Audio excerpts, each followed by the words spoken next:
What's up, guys? Ryan here, also known as Max Afterburner, former F-15E combat fighter pilot, F-16 Thunderbird pilot, and I've flown airliners for years as well. Today we're breaking down the latest flare-up between the United States and Iran, a night where Iran launched a wave of drones and missiles at American forces and Gulf allies, and the US hit back hard. This is a fast-moving, still developing story, spanning multiple countries and dozens of separate claims from both governments, so I want to walk you through exactly what's verified, what each side is claiming, where those claims directly contradict each other, and then give you my honest take on the tactics and the bigger picture without pretending I have more certainty than actually exists right now. By the time we're done here, you'll understand not just what happened on this specific night, but how we got to this point after months of on-again, off-again fighting, and what it might mean for whether this conflict is actually winding down or quietly building towards something bigger. Let's set the stage first, because you genuinely need this background to fully understand why this specific night happened the way it did. This entire conflict traces back to February 28th, 2026, when a large-scale, coordinated U.S. and Israeli strike campaign against Iran began, an operation during which Iran's supreme leader Ayatollah Ali Khamenei was killed in the opening minutes. That set off months of fighting, and eventually, on June 17th, 2026, the United States and Iran signed a memorandum of understanding, a 60-day ceasefire framework meant to halt the fighting, including related fighting in Lebanon, while both sides worked through the harder details of Iran's nuclear program. As part of that deal, Iran agreed to restore commercial shipping through the Strait of Hormuz to pre-war levels, and the U.S. agreed to waive sanctions on Iranian oil exports and unfreeze some Iranian assets. That ceasefire held for a few weeks, relatively speaking, but it's been fraying badly since early July. On July 7th, commercial tankers were hit by projectiles while transiting the Strait of Hormuz, 3 vessels specifically. The Marshall Islands flagged MT Al-Rikayat, the Saudi-flagged MT Wedian, and the Liberian-flagged MT Cyprus Prosperity, all reportedly sailing close to the Omani coast. One Tehran-based analyst offered a possible explanation worth mentioning here, suggesting the ships may have strayed into an area where Iranian teams were actively conducting mine-clearing operations at the time, and that their movement might have been perceived as threatening those clearing teams, though that's an analyst's theory, not a confirmed Iranian justification. In response, CENTCOM said it launched strikes on more than 80 separate targets across Iran in the early hours of July 8th, hitting air defense systems, command and control networks, coastal radar sites, anti-ship missile capabilities, and more than 60 small boats belonging to the Islamic Revolutionary Guard Corps operating in and near the strait. The stated goal, according to CENTCOM's own language, was to degrade Iran's ability to continue attacking commercial shipping through what it called an international trade corridor. The U.S. also revoked the sanctions waiver on Iranian oil that had been part of the June deal and warned that further strikes were coming if Iran kept operating outside the agreement. Iran's response to that round came quickly and forcefully. The Revolutionary Guard said it launched retaliatory strikes on 85 U.S. military targets in Bahrain and Kuwait, hitting Port Salman, home to the U.S., 5th Fleet in Bahrain, and Kuwait's Ali al-Salam Air Base, and claimed it shot down an American MQ-9 Reaper drone that it said tried to interfere with the operation. Iran's foreign ministry called the American strikes a gross violation of the ceasefire agreement and accused the U.S. of violating the United Nations Charter directly.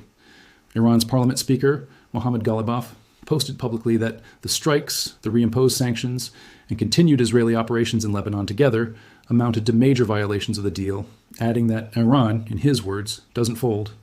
President Trump, speaking to reporters at a NATO summit in Ankara, said the memorandum of understanding was, in his view, over, though he said he might allow negotiators to keep talking, even though he personally considered it a waste of time. He described the Iranian leadership in blunt, insulting terms during that appearance. Brent crude oil jumped about 6% to $78 a barrel within hours of his comments, and European stocks dropped as investors priced in the risk of the conflict reigniting fully. That was the situation heading into the weekend. Then came the night this video is actually about. Early on July 12th, CENTCOM said U.S. forces struck approximately 140 military targets across Iran, in what was described as the third consecutive night of strikes at that point, this round specifically following an Iranian attack on a commercial ship in the strait itself. According to CENTCOM, the vessel targeted was the MV GFS Galaxy, a container ship roughly 300 meters long, nearly 1,000 feet, which the IRGC hit hard enough to start a fire on board and cause what CENTCOM described as significant engine room damage. The crew had to abandon ship into a lifeboat. India's Ministry of External Affairs confirmed 11 Indian citizens were aboard that vessel, 10 of whom were rescued, with one still listed as missing at the time reporting came out, and said its embassy in Muscat was actively following the situation and had appealed publicly for calm while the search continued. The UK Maritime Trade Operations Agency separately reported a container ship attacked off the coast of Oman around the same time, with its crew rescued by local authorities, underscoring just how much ordinary commercial shipping traffic has been caught in the middle of this specific dispute. Iran's Fars news agency reported one Army officer killed in that round of American strikes. A separate wave of U.S. strikes specifically hit the Bandar Abbas area, Keshem Island, which sits directly in the Strait of Hormuz and has been described as home to a heavily fortified underground missile complex, and the town of Hajabad in the southern Hormozgan province, all areas that sit right along the strait itself. Keshem Island is worth pausing on for a second because it's genuinely one of the more fascinating pieces of military geography in this entire conflict. It's Iran's largest island, sitting almost directly in the throat of the strait, and it's been described by analysts as home to a network of tunnels and underground facilities carved into the island's natural geological formations, reportedly used to house missile batteries, small boat squadrons, and other military assets in a way that's specifically designed to be difficult for standoff weapons to reach or fully destroy. That's part of why Keshem keeps showing up as a target across multiple rounds of this conflict. Rather than being fully neutralized in a single strike, hardened, dispersed, tunnel-based military infrastructure is simply a different and more difficult problem than hitting a surface-level base or a radar dish sitting out in the open. Then Iran hit back across a genuinely wide geographic spread, and this is the part that made this particular night stand out from earlier rounds. The United Arab Emirates, Qatar, Kuwait, Oman, and Bahrain all reported missile and drone attacks, and all of them issued public warnings to residents about incoming fire. Kuwait said its military responded directly to attacks on its own territory. In Qatar, the Ministry of Interior confirmed 3 people were injured by falling shrapnel, including one child, after warning sirens had already gone out to residents. 3 missiles from Iran reportedly fell inside Jordan without causing any casualties there. Warning sirens sounded 3 separate times across Bahrain that morning.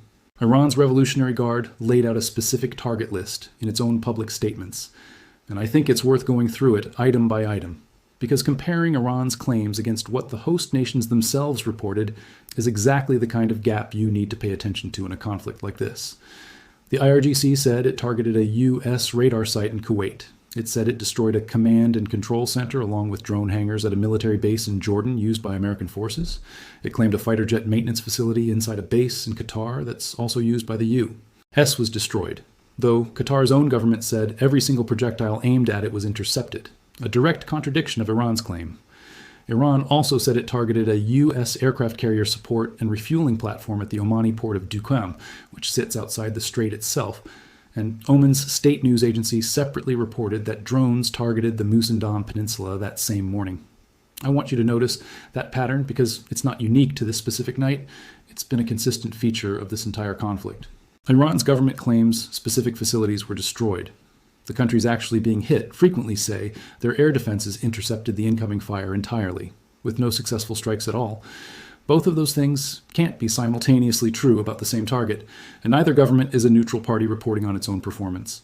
It's worth remembering that Iran has strong domestic and regional incentives to project strength and demonstrate that its retaliatory strikes are effective, while Gulf host nations have equally strong incentives to reassure their own populations and allies that their air defenses are working as intended.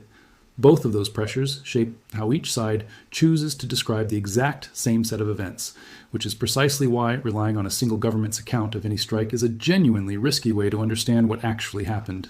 When I give you a number or a claimed target in this video, I'm telling you exactly which side said it, and I want you holding that with real skepticism, rather than assuming either side's press release is the final word on what actually happened on the ground. I also want to give you a sense of just how repetitive this cycle has become over the course of the year. Because this specific night in July wasn't an isolated flashpoint. It's part of a pattern that's played out repeatedly since February. Back on June 2nd, the U.S.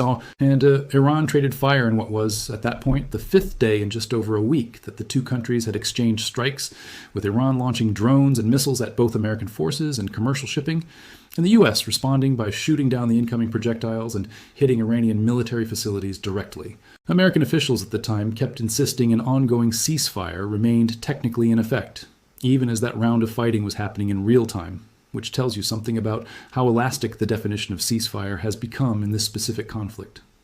A few days after that, on June 5th and 6th, U.S. forces again shot down Iranian ballistic missiles and drones aimed at the Strait of Hormuz and Gulf allies, striking some of Iran's coastal surveillance radar sites in response, in an exchange that the Trump administration explicitly framed as part of an effort to pressure Iran into finalizing a deal to end the conflict. And later in June, on the 28th, Iran struck the Ali al-Salem air base in Kuwait and Port Salman in Bahrain again, in direct response to a separate round of U.S. strikes days earlier. So by the time we get to this July 11th and 12th exchange, we're really looking at roughly the 6th or 7th distinct round of this exact same cycle since the February war began. Escalation, strikes, counterstrikes, claims of ceasefire violations from both sides, and then a temporary lull before it happens again. I think that repetition matters for how you should interpret any single night in isolation. This isn't a one-off crisis. It's become the default operating rhythm of this entire conflict. Provocation, retaliation, counter-retaliation. Both governments accusing the other of breaking whatever agreement was most recently signed, and then a pause that never quite becomes a permanent peace. Let's talk for a minute about the layered air defense picture across the Gulf, because I think it helps explain why, despite hundreds of missiles and drones being launched over the course of this conflict, the number of confirmed successful hits on protected military sites has stayed relatively low compared to the sheer volume fired. It also helps to understand what Iran is actually throwing at these defenses in the first place. A large share of Iran's one-way attack drone fleet is built around the Shahed 136 design, a relatively cheap delta-winged drone with a small piston engine that flies low and slow compared to a fighter jet, but makes up for that lack of speed with sheer numbers, low cost, and a small radar signature that can make it harder to detect at range than you'd expect from something that basically looks like a flying lawnmower with a warhead attached. On the missile side, Iran's arsenal includes a range of solid and liquid-fueled ballistic missiles with regional strike capability, the kind of systems that fly a ballistic arc rather than a cruise profile, reach much higher speeds on their way back down toward a target, and require a fundamentally different kind of interceptor to reliably shoot down compared to something like a Shahed drone. That mix, cheap mass-produced drones alongside faster ballistic missiles, is exactly why Gulf air defense networks need multiple different layered systems working together rather than a single silver bullet interceptor. Gulf states like the UAE, Qatar, Bahrain, and Kuwait operate a mix of American-made Patriot missile systems, terminal high-altitude area defense batteries, known as THAAD, and shorter-range point defense systems, all layered together to intercept incoming ballistic missiles and drones at different altitudes and ranges. It's worth understanding briefly how those two specific systems actually differ, because they're solving slightly different problems. Patriot batteries are designed primarily to intercept threats in the lower atmosphere, closer to the ground, using radar-guided interceptor missiles that can engage aircraft, cruise missiles, and shorter-range ballistic missiles as they approach their final descent. THAAD, on the other hand, is built to intercept ballistic missiles at a higher altitude, in some cases outside the atmosphere entirely, using a hit-to-kill approach where the interceptor doesn't carry an explosive warhead at all. It destroys the incoming missile purely through the force of a direct collision at extremely high closing speeds. Having both systems layered together gives a defended country multiple chances to intercept the same incoming threat at different points along its flight path, rather than relying on a single line of defense that, if it fails, leaves nothing else standing between the missile and the ground. Earlier in this conflict, back in March, the UAE alone reported detecting 174 ballistic missiles aimed at it, intercepting 161 of them, with 13 falling harmlessly into the sea, and detecting 689 drones, intercepting 645 of them. Kuwait separately reported intercepting 97 ballistic missiles and 283 drones over that same stretch. Those are the kinds of numbers that tell you a layered, multinational air defense network has genuinely been doing serious work over the course of this war, even when individual projectiles occasionally do get through. I also want to flag something significant that happened earlier in this conflict, because I think it's important context for how messy and how dangerous this kind of multi-front air defense picture can get. Fox News reported that 3 U.S. warplanes were shot down by Kuwaiti air defenses in a friendly fire incident, with the pilots ejecting safely, according to CENTCOM. That's a sobering reminder that when you have this many different countries' air defense systems all simultaneously trying to track and intercept incoming ballistic missiles and drones across a compressed, overlapping airspace, in real time, under enormous pressure, the risk of misidentification isn't just theoretical, it's happened in this exact conflict already. Coordinating rules of engagement and identification procedures across that many allied air defense networks, all firing at genuinely high volumes of incoming threats simultaneously, is an extremely difficult problem even in peacetime training exercises, let alone during live combat operations. And this war has already demonstrated that even sophisticated professional militaries can get it wrong under that kind of sustained pressure. The reaction from the region to this specific round of Iranian strikes was swift and largely one-sided in tone. NATO Secretary General Mark Rutte backed the American response directly, telling reporters in Ankara that he considered it absolutely necessary given Iran's attacks on commercial shipping. The Secretary General of the Gulf Cooperation Council condemned the Iranian strikes on Bahrain and Kuwait as a flagrant violation of sovereignty. Kuwait's foreign ministry used similarly forceful language, calling the strikes a grave violation of international law and UN Security Council resolutions. Oman, Qatar, and Egypt all issued their own condemnations of the Iranian attacks. A senior UAE diplomat, Anwar Gargash, wrote publicly that Gulf Arab states can't continue to serve as a target while Iran wavers between escalation and any real path toward stability. Iran's side of the messaging was just as firm. Its foreign ministry said the American strikes represented a clear violation of Article 2, Paragraph 4 of the United Nations Charter, and accused Washington of breaking the fundamental terms of the ceasefire agreement outright. It stated that Iran's armed forces would not hesitate to defend the country's territorial integrity under Article 51 of the UN Charter, the article covering the right to self-defense, and that Iran would, in its words, target the source and origin of the aggression. Iran's foreign minister, Abbas Araghchi, separately said the American strikes had rendered key, fundamental elements of the war ending agreement ineffective, and placed responsibility for the consequences of that escalation squarely on the United States government. Now, here's where I want to give you a bit of expert analysis rather than just my own read, because I think outside perspective is useful on a conflict moving this fast. Muhammad Saloom of the Doha Institute for Graduate Studies made a point that I think cuts right to the heart of how to interpret this specific round of strikes, arguing that if the U.S. genuinely wanted to escalate in a fundamentally different way, it would have chosen different, more expansive targets than it did, suggesting the American response, even at 140 targets, was still calibrated, rather than an all-out abandonment of the ceasefire framework. On the Iranian side, retired U.S. Navy officer Harlan Ullman offered a different but complementary read, suggesting Iran may be deliberately provoking the United States at a moment when it perceives daylight between Washington and its NATO allies, essentially betting that international criticism of any large-scale American retaliation, especially with Khamenei's funeral proceedings still ongoing across the region at the time, would limit how forcefully the U.S. could respond. That funeral timing is genuinely significant context on its own. Ayatollah Khamenei's multi-day funeral procession moved through Iran and into Najaf, Iraq, drawing large crowds of mourners even as strikes were actively happening elsewhere in the country. And video reports at the time noted that the U.S. had continued some strikes, despite having reportedly signaled a pause specifically around the funeral period, which added another layer of friction to an already tense diplomatic moment. Well, Ullman's overall assessment was that despite the harsh rhetoric on both sides, both governments likely still want de-escalation rather than a full-blown, unrestrained war, and are using these strikes as leverage in an ongoing negotiation rather than as the opening moves of total war. I think that's actually a genuinely useful framework for you to hold on to going forward as you watch this story continue to develop over the coming weeks, because it explains something that might otherwise seem confusing, why both sides keep talking about violated agreements and shattered trust, while, at the same time, neither side has fully walked away from the negotiating table. This looks a lot like a conflict where both governments are using calibrated military pressure specifically to shape the terms of an eventual settlement, rather than one where either side has fully committed to unrestrained total war. That doesn't make it any less dangerous for the people living under those flight paths and impact zones, especially in Bahrain, Kuwait, Qatar, Oman, and Jordan, all of whom have now repeatedly found themselves on the receiving end of a conflict that's fundamentally between two other countries. I also want to touch on the broader economic dimension here, because it's easy to focus purely on the military side of a story like this and miss just how much this specific waterway matters to the entire world.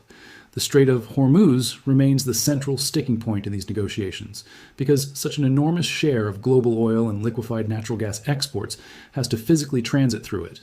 And every time that passage is disrupted, whether through Iranian mining operations, attacks on commercial vessels, or outright closures, you see it show up almost immediately in oil prices and in the reaction of global financial markets, exactly like the jump we saw after Trump's comments at the NATO summit, where Brent crude rose roughly 6% to around $78 a barrel within hours.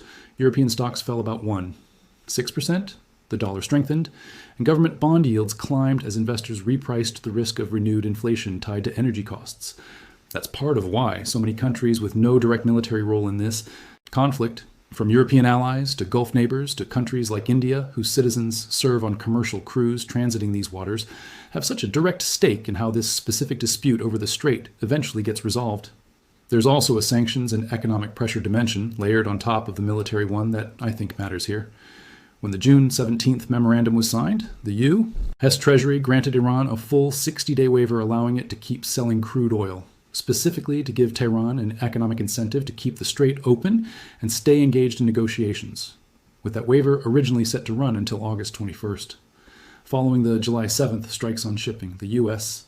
reimposed those sanctions on new Iranian oil sales effective July 7th, though it did leave a grace period for sales that had already shipped before that date, with proceeds from those specific transactions placed into a blocked interest-bearing account rather than released outright.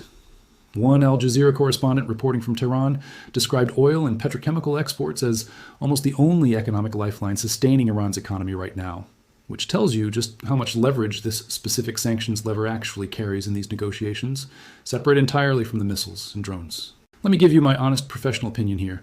As someone who's flown combat missions and understands both strike planning and layered air defense from the operator's side, tactically, what we saw on this specific night looks like a fairly standard suppression and retaliation cycle that's become almost routine in this conflict.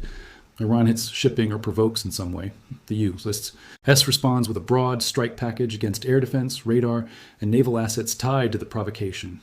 And Iran responds in turn with drone and missile strikes against American positions and installations across friendly Gulf states, all while both governments simultaneously claim moral and legal justification and insist the other side broke the agreement first. What strikes me most, watching this as a pilot, is how much this entire exchange depends on functioning, coordinated air defense across an enormous number of allied nations simultaneously, and how thin the margin for error actually is when that many national air defense networks are all trying to sort real threats from each other's aircraft and interceptors in real time, which is exactly the kind of environment where the friendly fire incident with those 3 American aircraft happened earlier in this war. I also want to give you a bit of perspective on scale, because I think it's easy to lose sight of just how much sustained volume this specific air defense network has had to absorb over the life of this conflict. We're talking about a stretch of months where individual countries have each had to track, classify, and intercept hundreds of separate incoming projectiles, drones, and ballistic missiles both, arriving at different speeds, different altitudes, and sometimes in overlapping waves, timed close together, specifically to overwhelm a defender's ability to engage every threat individually. That kind of sustained operational tempo puts real strain not just on the physical interceptor inventory, which officials have repeatedly said remains sufficient so far, but on the radar operators, the battle management systems, and the human beings sitting at consoles making rapid engagement decisions night after night for months on end. I think that human and material strain is part of the story here too, and it doesn't always come through when you're just reading a headline number of missiles intercepted. It's the kind of sustained, grinding operational tempo that, in my experience, tends to matter just as much to how a conflict eventually plays out as any single dramatic night of strikes does, because exhausted crews and depleted stockpiles have a way of showing up in outcomes months down the road, long after any individual headline has faded from the news cycle. I also think it's worth being honest with you about the limits of what any of us watching from outside can actually verify in real time. Casualty figures, specific facility damage, and even which side successfully struck which target are all coming to us, filtered through official statements from governments that each have a clear interest in how the story gets told. Iran's claims of destroyed facilities in Qatar were directly disputed by Qatar's own government. The precise fate of the missing crew member from the GFS Galaxy wasn't resolved in the reporting available at the time I put this video together. Even something as seemingly simple as whether a specific missile was intercepted or actually struck its target can vary significantly depending on which government's statement you're reading. And independent, on-the-ground verification in an active Iranian war zone is understandably difficult to come by in real time. I'd rather tell you honestly what's contested and what isn't than pretend this is a fully settled story just to make the video feel more complete or more satisfying to watch. So where does this leave things as I'm recording this? The ceasefire framework signed back on June 17th is, at minimum, severely strained, with President Trump publicly questioning whether it still exists at all, even as his own administration reportedly continues allowing negotiators to keep talking. Iran continues to insist the U.S. broke the agreement first through the July 7th and July 8th strikes, while the U.S. continues to frame its actions as direct, proportional responses to Iranian attacks on commercial shipping in an internationally important waterway. Both governments are publicly signaling defiance while, according to at least one regional analyst's read, still likely angling for some kind of negotiated outcome rather than full-scale, unrestrained war. Al Jazeera's own defense editor put it well when he asked, essentially, whether Trump's comments at the NATO summit were just tough talk meant to draw a line and signal displeasure, or whether they genuinely meant the entire agreement was being torn up for good, And as of this recording, that question still hasn't been definitively answered by either government's actual follow-through. Whether the framework holds, or whether this specific night turns out to be the moment the ceasefire fully collapsed for good, is genuinely something none of us know yet. And I'd encourage you to treat any confident prediction about what happens next, including my own, with real caution. I want to give a quick, genuine shout-out to my dad, who helped me work through some of the tactical air defense and missile technology details in this one before I put the video together. So, Dad, thank you as always. I genuinely couldn't do these breakdowns to the same standard without you. If you found this breakdown valuable, there are two specific things that would help me out. First, subscribe and turn on notifications. Because this conflict is moving fast, it's now stretched across 7 or more distinct rounds of strikes and counterstrikes since February, and I plan on covering it as new developments get confirmed on both sides, rather than waiting until the dust fully settles or the story becomes old news. This channel is committed to giving you the verified version of events, not the fastest, most exaggerated version, and that only works if you're subscribed to catch it when it actually comes out. Second, drop a comment below and let me know exactly what you want covered next. Whether that's a deeper dive into how layered air defense systems like Patriot and THAAD actually coordinate across multiple allied nations in real time, a full breakdown of the Strait of Hormuz negotiations and what a real long-term resolution might actually require, more on that friendly fire incident with the 3 American aircraft over Kuwait, or a closer look at how underground, tunnel-based military infrastructure like what's reportedly built into Keshem Island changes the calculus for air power in a conflict like this one. I read every single comment, and it genuinely shapes what I cover going forward, so don't be shy about telling me exactly where you want this channel to go next. This is Ryan, also known as Max Afterburner, also known as the fighter pilot next door, signing off for now till the next update on this fast-moving story. Stay safe out there, and I'll see you in the next one.